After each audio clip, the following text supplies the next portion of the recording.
Sir, ang isa po, 40 sir. to 50 million. Okay. Yes po, sir. Puntahan natin si George Garcia. Hindi ko po kamag-anak yan, ha?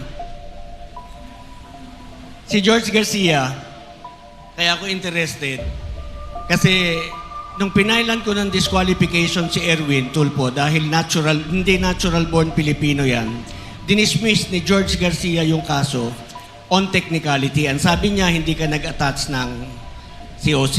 Anyway, hindi yun ang kaso. Anong dineliver mo kay George Garcia? Sir, yung dala po namin nun, sir, isang hand carry bag po, sir, na kulay itim. Isang hand carry na kulay itim. Yes po, sir. Hand carry bag, sir, na kulay itim po. Mga magkano laman nun? Ang nabanggit po sa akin, sir, ni Mark Tiksay, sir, 10 million sir yun, sir, yung laman, sir. 10 million. Yes po, sir. Yun lang ba ang time na nag-deliver ka kay George Garcia? Yun lang po, sir. One time. One time lang po, sir. 10 million dun sa parang bag.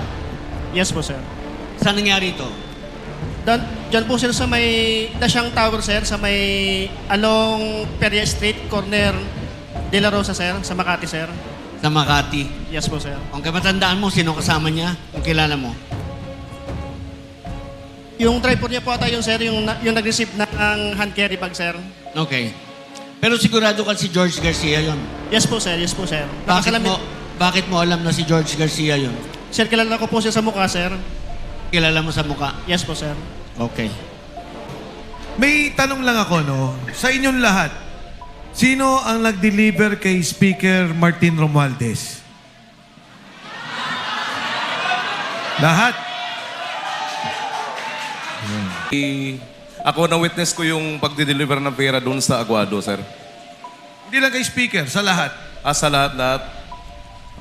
Bali, may pinapaano silang mga media. Sa media personality kasi ako na-assign. So, nangyayari dyan, nagbabudget yan sa speaker para sa mga media through Congressman Saldico. Then, mangyayari, may nabanggit ako nakaraan during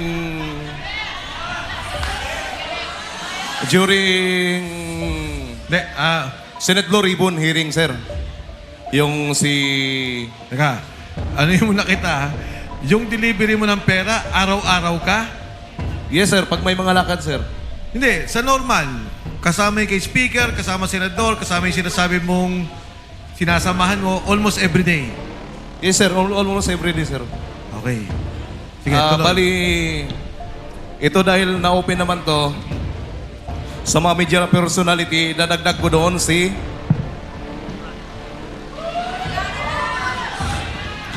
Ramon Tulfo. Saan? Sa Pro 87, Scout Gandia sa Prologue QC. Marios, Tomas Morato, Marios, Scout Gandia, number 87, Prologue, Quezon City. Halos every Thursday, Webes. Pagka-meeting niya, yung media personality ko na ini-escorta na si Mr. Joey de Guzman. Kaya pala si Ramon Tulfo, gano'n na lang mag-react. Ulitin ko po huwag natin pong kantsawan yung mga media rito kasi nabukulan yan. Ang tumatanggap naman yung mga boss o editor nila. Wala silang kinalaman. Kaya pakiusap ko, huwag natin po silang bulihin. Noong 2023 po, nakapag-deliver din po ako doon sa bahay ni Ma'am Estela Kimbo, doon sa Chirapura, at maraming business din po.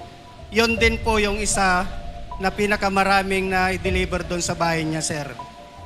Tapos noong December 2025 po, nagatid din po ako ng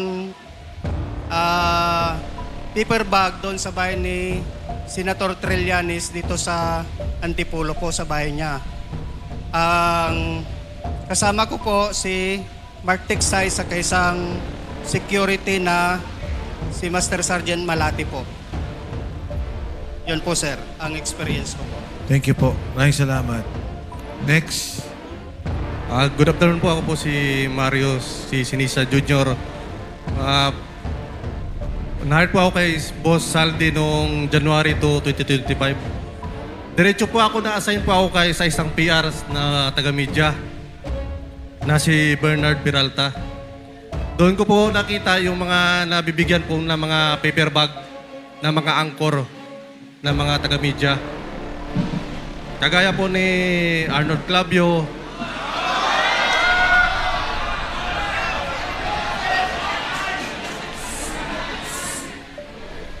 at doon lang po muna at sa affidavit ko na lang po yung ibang pan.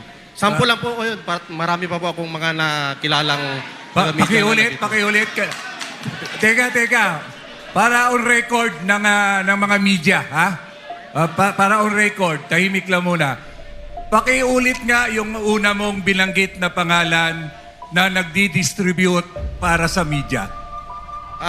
Na-assign po ako sa taga-PR po. Pangalan po si Boss Bernard Peralta. Bernard Peralta. PR daw. And then, sino pa? Ayun po yung boss ko po. Yung mga nabibigyan po, yung mga taga-media. Hindi, yung anchor na binanggit mo. Arnold Clavio po. Yung, Arnold Clavio raw, ha? Malinaw, ha? Para malinaw, Arnold Clavio. yung mga meeting place po nila sa may Prolog, Pios Kitchen, Baro, marami pa pong iba. Year 2023, November 21, 2023. At nakapaghatid po din ako ng isang beses sa Puerto Pino, sa may Las Piñas. Dating senator at dating DPWH, ngayon senador na. Kay kay Mark Villar. Bale, 7 na maleta medium. 30 to 40 M. Maraming salamat po. Sukran. Next.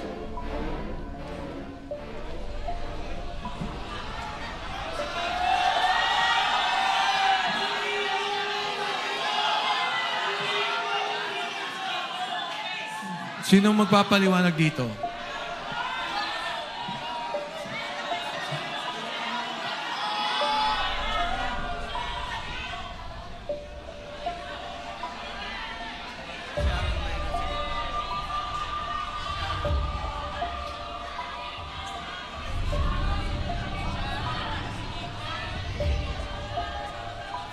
Sino yung mga nasa likod na mga naka-vest?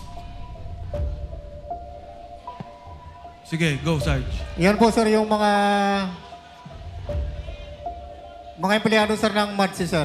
Nang? MADSI na pagmamayari ni Boss Saldico. Pakiulit, Marge.